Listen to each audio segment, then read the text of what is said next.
Let's do it. Wow. Hey, Lisle. Wait, how long have you been rolling? Have we said anything inappropriate?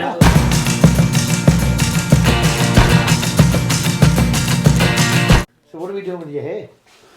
I don't know. I know you don't want to look like an actor. I know. God, no. This is a Lisle look. So I'm thinking like let's tighten this up, Okay. and then but I like all this sort of stuff so we can push it back or make it a little kooky. Okay. I think it's working. I think so too. So how's life? What's going on? I don't know. It's busy. I gotta say, it's busy. So you got the village den, right? Yeah, it's I don't know. It's doing really well. I realized today it's 8 months in. Oh yeah. Yeah.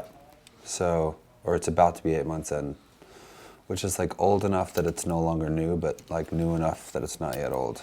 And you the eviction notice. None yet. Know the feeling.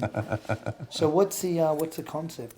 All right, so I mean, as you know, I took over this diner in the West Village. It was like 34 years in operations, and it was kind of like this village institution.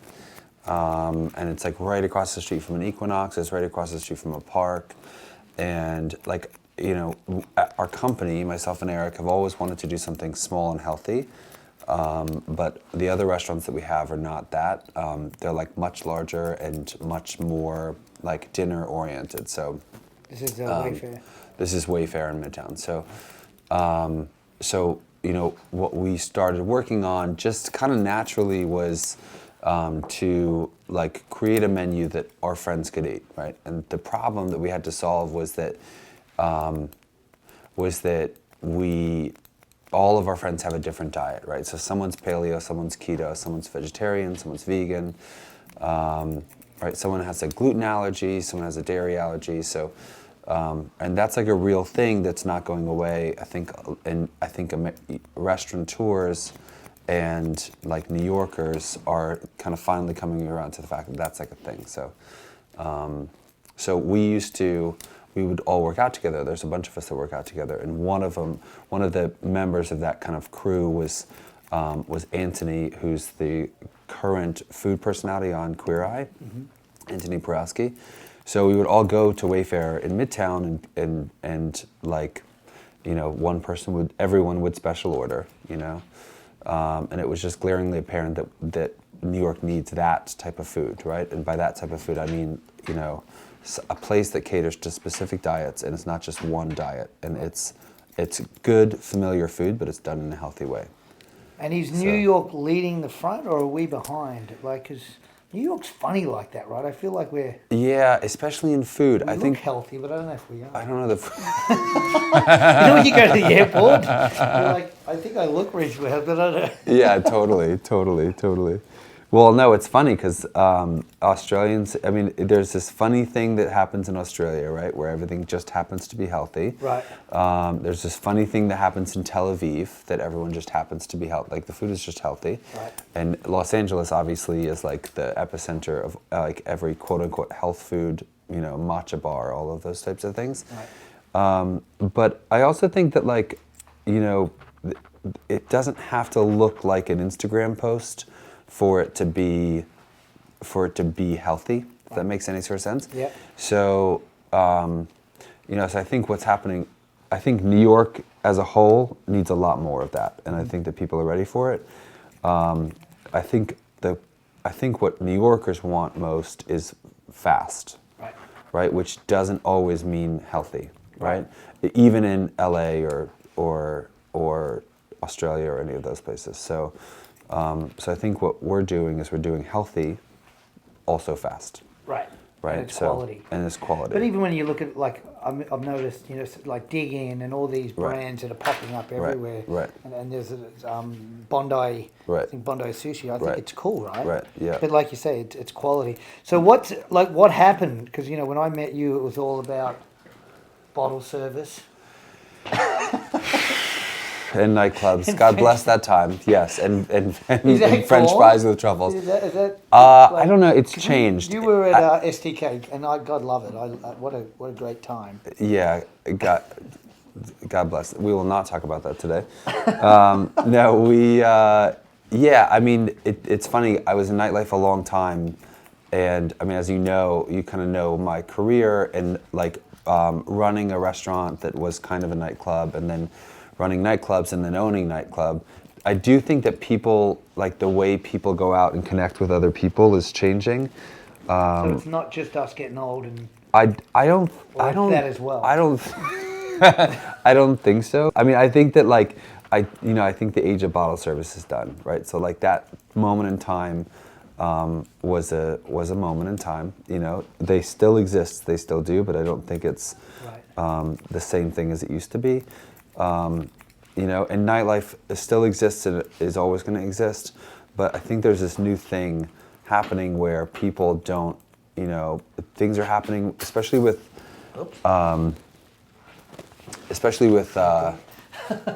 That's clean, don't worry. Okay. Especially with working out, right? Like the fitness industry is growing by leaps and bounds. There's like these really crazy statistics where it's like it's growing 20% year over year, which is like such a bizarre statistic. And in New York, it's growing 9% because it's more saturated. But I think it's because people find community through fitness nowadays that they used to find in nightlife. And so from a restaurant perspective, I feel like we have to kind of respond to that. You know, there's like people go to Barry's or to SoulCycle or to Rumble, right? With friends. And like that's what they used to do, right? Like they used to celebrate their birthday at 1 a.m. at Gilded Lily, and you know the same people now, you know, do a birthday class at Rumble and then go out, you know. Oh, I just got the Peloton. That's great. And it's funny that for me that is not community based because that's at home. But it is. It is. But that's the point. You know, You're like right. if somebody You're said right. to me, You're right. like in your basement, blah blah blah. But I actually feel connected to their community. Totally. Even if they don't call me out and recognize me. Yeah, totally. I still feel like totally. It's like Romper Room. You know when they used to wait for their Yeah, exactly. call. Yes, exactly. No, but I actually do think it's the same kind of thing. Yeah, totally. I agree. So how did you?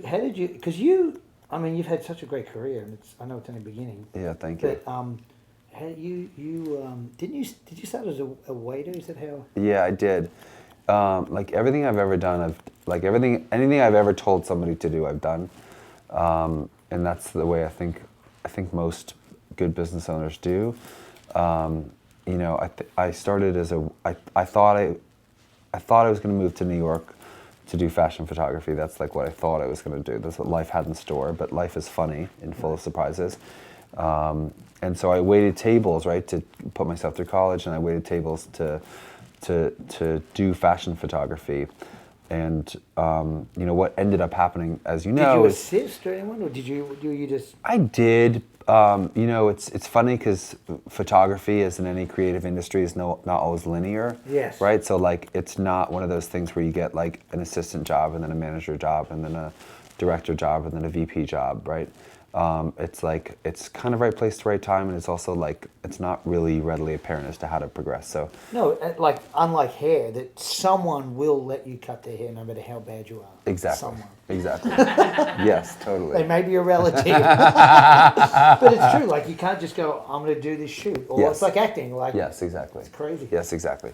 So, so I just didn't really understand, but I did. I mean, listen, I assisted people, and I did shoot, and I had a portfolio, and I went to school for it. I went to school for advertising and photography. But actually, what happened was that, like, I realized through doing restaurants, I realized I actually really love producing an environment where people can have special moments, right? Mm-hmm. Yeah. And that in and of itself is a creative endeavor. So, like, creating spaces and creating brands that people interface with on a regular basis is just as gratifying, and maybe more so because it's really lasting. So, so you know, when I was 25, I started working at S2K. So that was a really kind of rude awakening because it was a culture shock. But that's when I really got into management and running restaurants, and then the actual business behind the running of the restaurant. But so you were like, "Hey, I want to become a manager," or they were like, "This kid's smart and intuitive and driven," and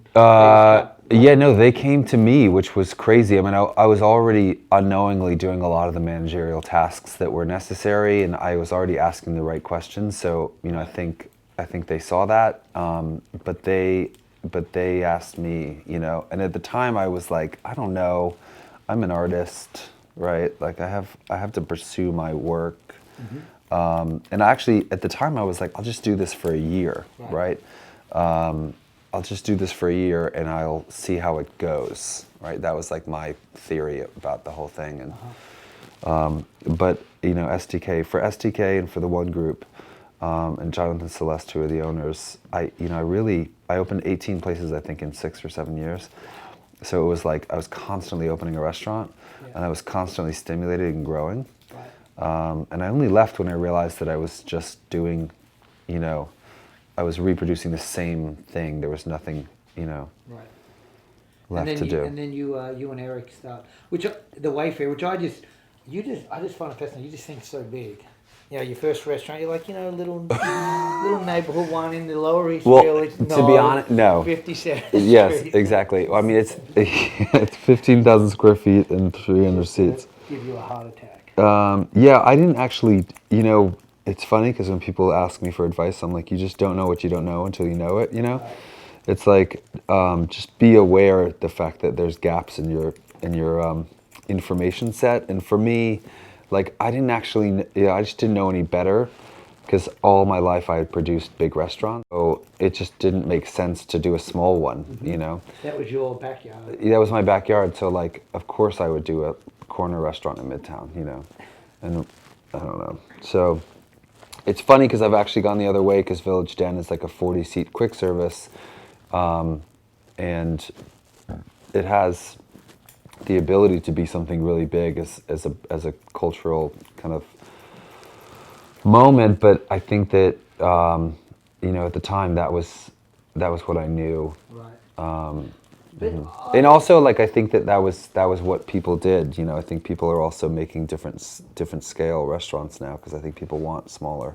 Right. Well, it's the same in the hair space. Right. But it's also the same. I find like New York, people are so overwhelmed by New York, and you know, people are like, oh my God, how do you survive in New York? I actually find once you break through, once you it's actually easier. Like once it connects, and it's working, it takes off. Yeah. But getting through that first front door is like daunting, you know. Totally. Did you find that as well with the restaurants? Once I started my own, or when I was running? When you started your own, and just like, whoa, I can't do this on, you know, Midtown, and then you can, and it just opens up, you know, a whole world that, you know, I had no idea, you know, you could sort of conquer, you know. Yeah, I mean, I also didn't know. I mean, again, you don't know what you don't know, but yeah, I just had to do it, right? And it's really like the way that you eat an elephant, it's one bite at a time. So what's next? Does the Village Den, does that sort of do a rollout, or you just want to perfect it? What's the plan? I think you can probably do both, right? You know, I think that I think we've gotten this. You know, it's funny because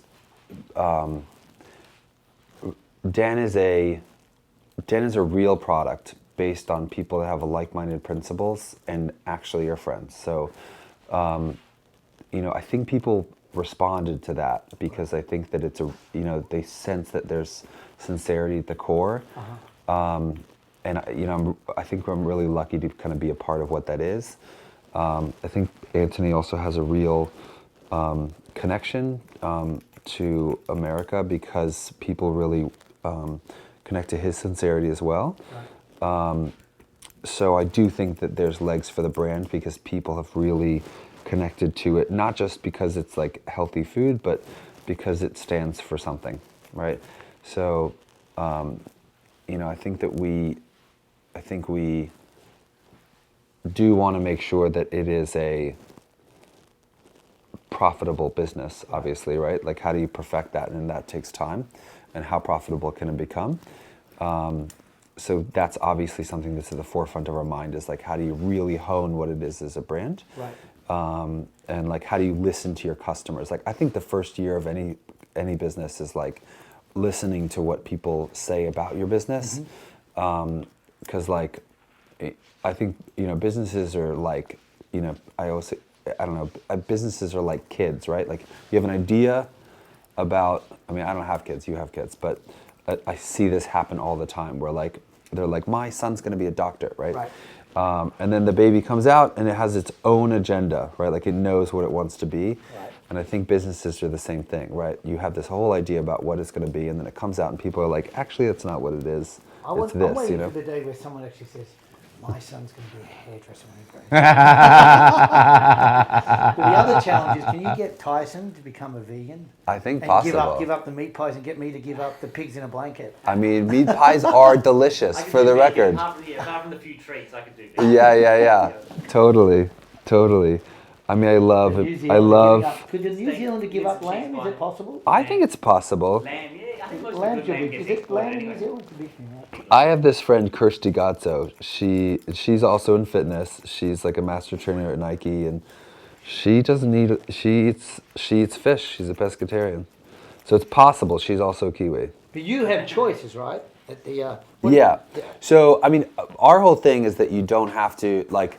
It's diets are not one size fits all. It's like you don't walk into. Speaking of salons, you don't walk into a salon and everyone gets a buzz cut. You know, Right. like it's different styles for different people. So I think it's the same with diets, and people's bodies respond differently to different diets. So like it's actually not right for some. You know, some people don't respond best to keto or paleo or low fat any of that stuff, or vegan. You know, so. What do you do? What do you do? What's your thing? I live high protein, high lean protein, low carb, right? And I'm mostly fish based, but I also think that like there are times when I may want a burger or a steak. Right. So like I do eat that, but I don't like that's not my primary diet, if that makes any sort of sense. And you don't drink. And I don't drink. That's a deal. See, I like the bourbon. You're like, that's a big part of my I've been diet. giving up for years. But I mean, we don't serve red meat at Den. Oh, you don't? We don't. But we don't do it not because we don't think that there's a time and a place for it. We don't do it because it's like, it's not sustainable to expand a company from a carbon footprint perspective that serves red meat. So. Why is that? Because, I mean, look, we could do a whole hour on this, but the emissions from the livestock and from the byproduct of the livestock and the amount of the footprint that it takes to feed the livestock could be better utilized to produce crops that are more sustainable for a larger portion of the human race. Does that make sense? Sounds good.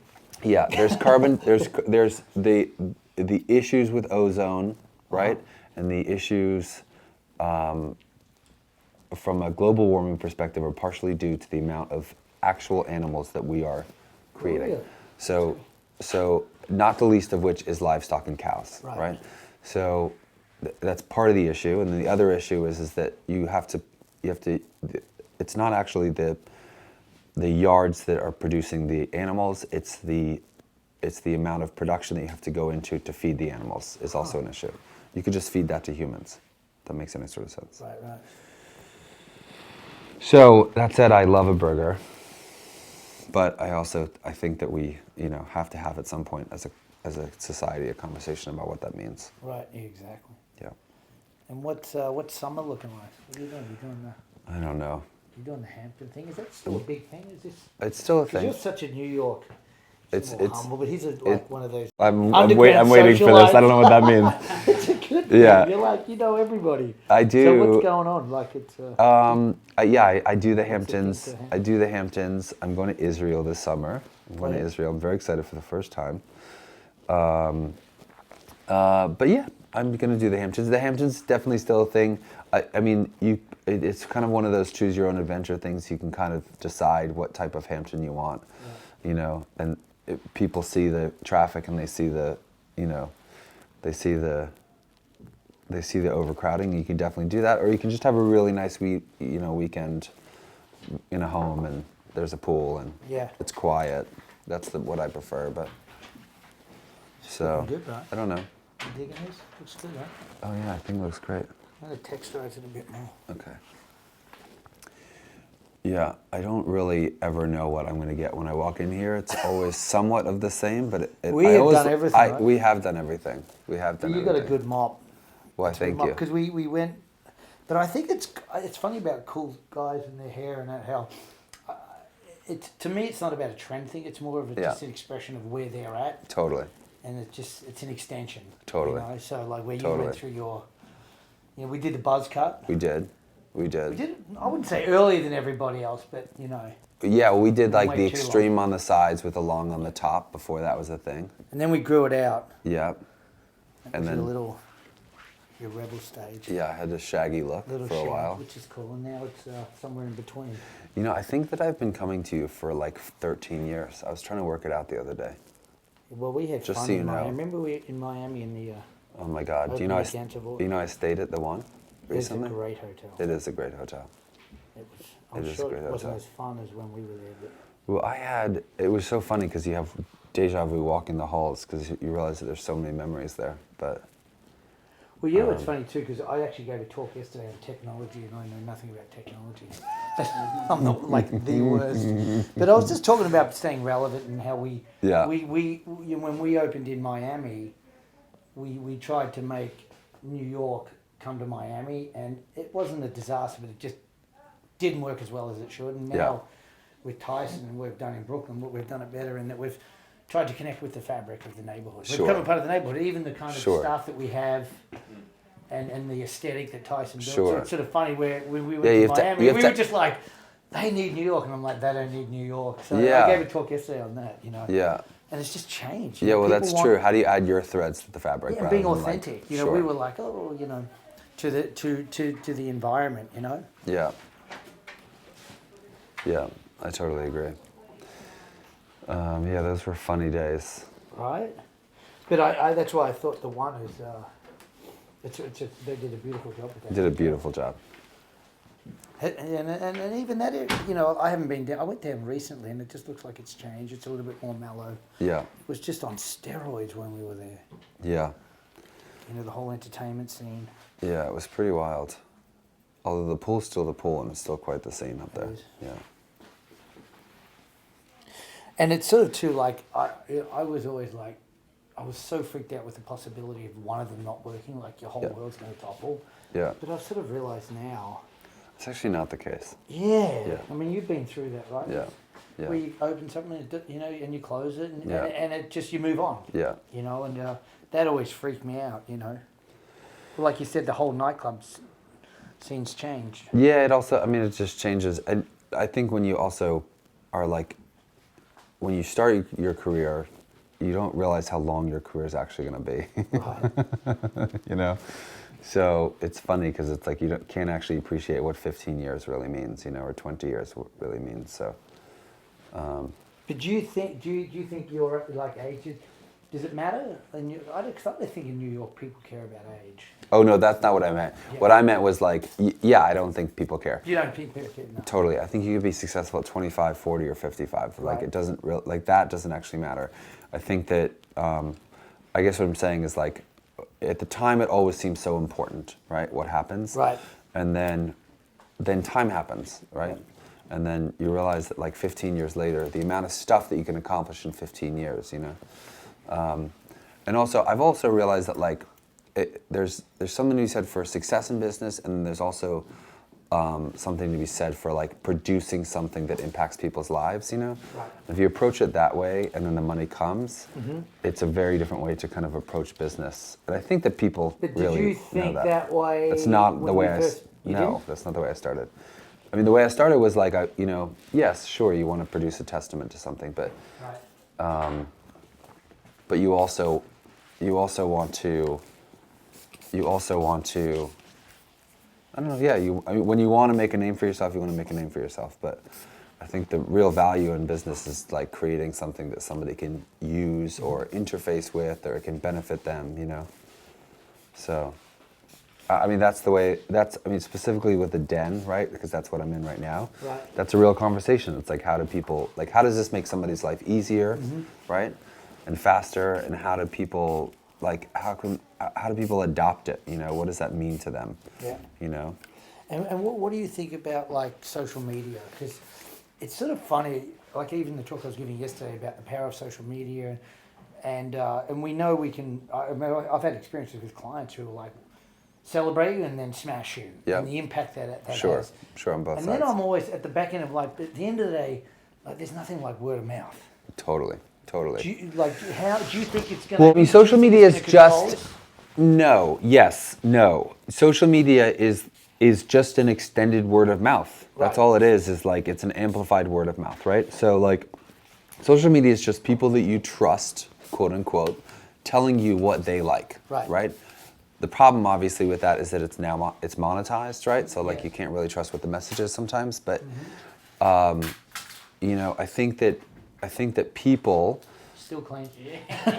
What happened? Still. Go on. Well, but yeah. So can it be trusted? And yeah, I think that you just have to make I think, speaking from a consumer, you just have to make an informed decision as to who you're getting your messaging from. Right. And then I think as a business, you just have to trust that people are smart enough to see past what that is, you know. Right.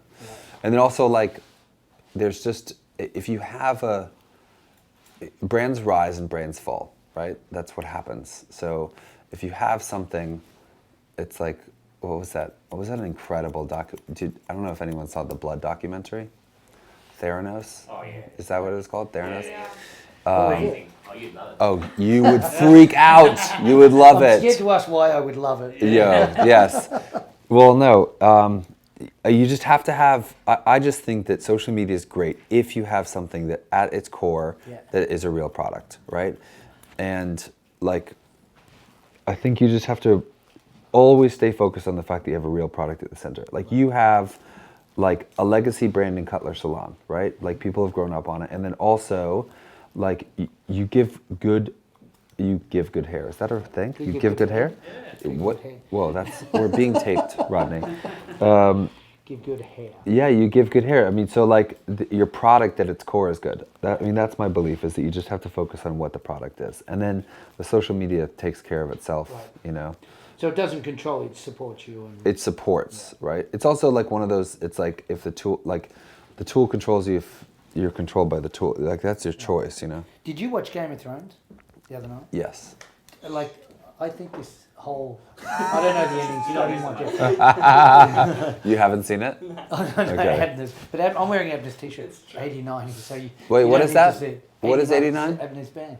It's a band. Okay. It's based where? You haven't heard of it? Okay. 21 million Spotify hits on the song 330. Anyway, I think it's interesting that this petition about they want another season or the finale. They want to redo the season. I'll be curious to see do they bite, and does that, to your point, like driving obsession, and does it work? Like if they shot it again, would it be successful? I don't Have think they shut so. up? You haven't seen the last one. Do Yeah. you think it would be? I think it would be a brand equity question. They have to decide how much it's about, because the amount it would take to reshoot the show would be so much that and the kinds of people who sign those petitions, I also feel like are the kinds of people who stop caring like 2 weeks after they hear that Robert Pattinson is Batman. So I don't think it would work. You don't think it would work? Huh. I think Robert it's allowed- Pattinson is Batman? Is going to be Batman, yeah. And I That's- think there's already a petition to get him removed, and I think a lot of those people yeah? are overlapping, and they're mostly petition people. They're not Game of Thrones people. Yeah. Oh, interesting. Would be my feeling. Yeah, also there's five shows, there's 5 spin-offs, one of which it's already been greenlit. So like, it's like just make a new relationship through a new show. Oh, interesting. So Yeah. you just don't think they'll invest in I that? don't think, they've already cast the first one, which is like the prequel to I it. sat next to someone on the plane last night, and they were so upset by the finale. People are really upset. I mean, I watched it in a big group, there was like 12 people. Time, you know? Totally. Well, it's like they killed their baby. It's like, they have such a relationship. I mean, I was pissed off. I mean, I get it, but like. She said, I invested all these years, and they gave me that, and I was like... It's like, okay. You know what?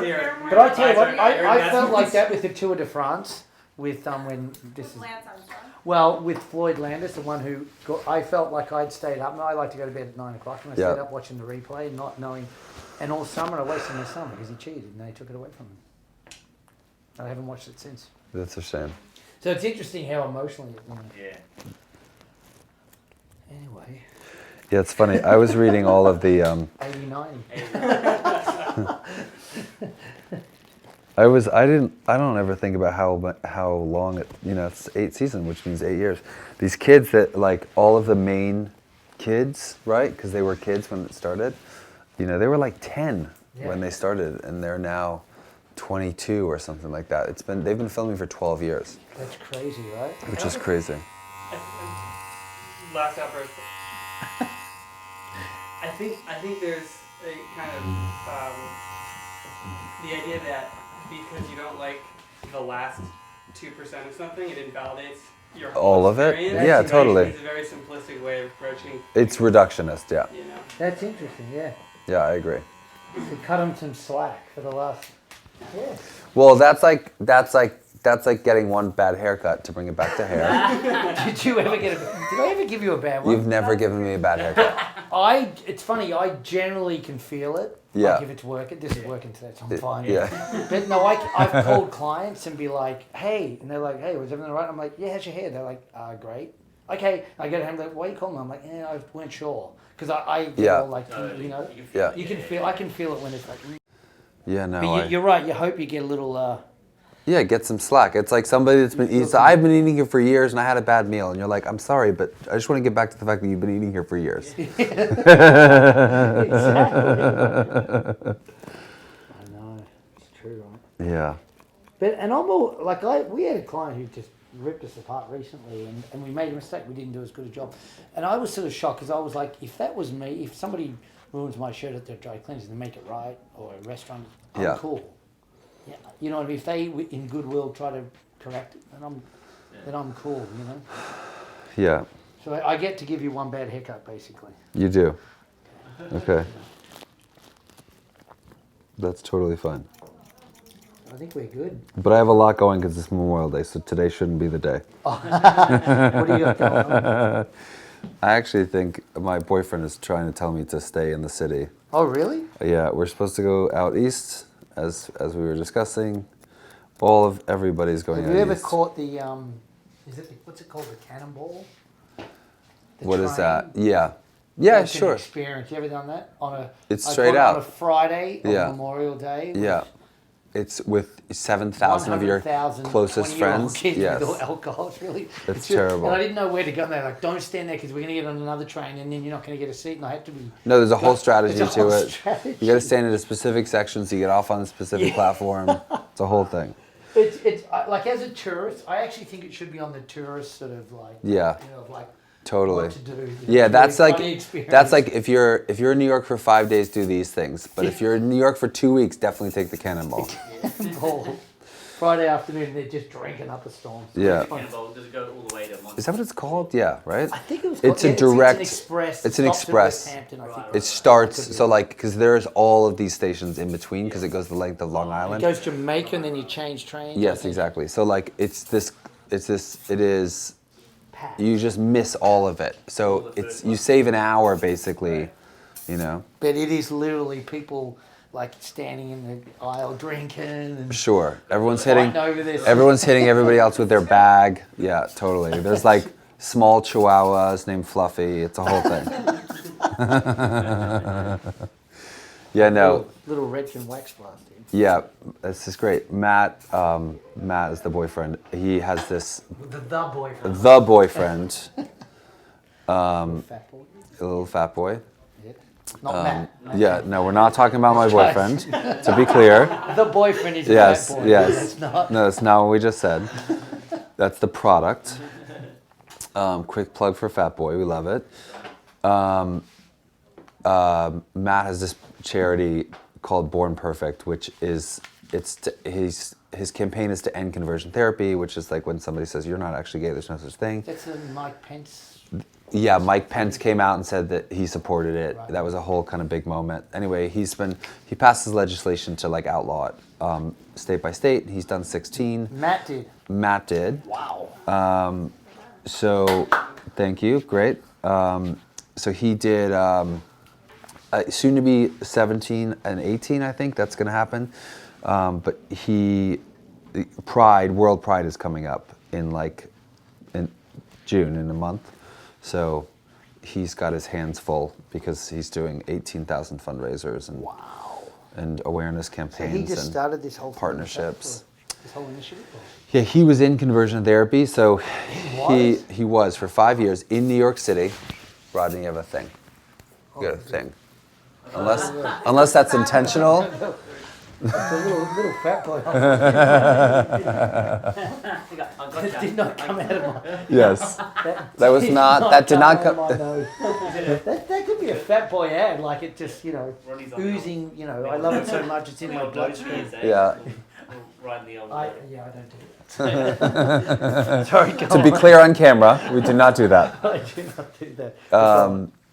New York, nosebleeds. Yeah, New York nosebleeds. No, he was in New York. He went to therapy here in New York, and he also went to those camps that you see on TV. And so one day, like 7 years ago, he did. I don't know if you remember the It Gets Better campaign, where like people would take videos and put it on YouTube and be like, I did this, but it gets better, right? It was like an anti-bullying thing or whatever. So he did that, and it went viral. Like the news picked it up, and it basically kind of like catapulted him into like awareness. And then he started working with this team of lawyers to found Born Perfect. And so what they do is they basically introduce state legislator, find people to sponsor it, and then work with a team of survivors to go speak at these things. Because always it's really been, because it's a really damaging thing. So there's not really a network. So he's created this network of survivors to advocate for it. So it's like for us, by us. And it's really picked up steam. And so now he's got, he's got a lot of collaborations. And these states, like red states, blue states, all states, like... Well, he believes that like it's not an evil thing. Right. It's just a lack of education, right? So like it's not that like a red state doesn't want to do it because they hate gays. It's because they just don't know any better. They think they're trying to help their kids, right? It's usually like a mom or dad that doesn't know what the answer is, and they're really scared for their kid. So like they're doing the best they can. Right. It's the same thing with legislator. They just don't know how to touch it, right? The topic. So they just don't touch it. So he goes in and he educates, and he'd rather sit with a Republican than a Democrat. Not to say that one side's more like leaning one way or the other, but he'd rather sit with somebody that's not supportive of it, right? Because he's like, I don't want to preach to the choir. I want to talk to people that actually need to be like educated in a gentle way. So that's like that's what his life's work is. So, but anyway, so we're busy. So there may not be any Hamptons in my future. Well, I better let you go because you're going to get the cannonball. Hey, good luck with the All right, village cool. stand. And thanks for coming, bud. All right. Thank you very Say much. hi to Matt. Cool. You want to give us a spin? Yeah. Oh my God. Oh my God, look at all this. Feel good. He's coming back. Yeah.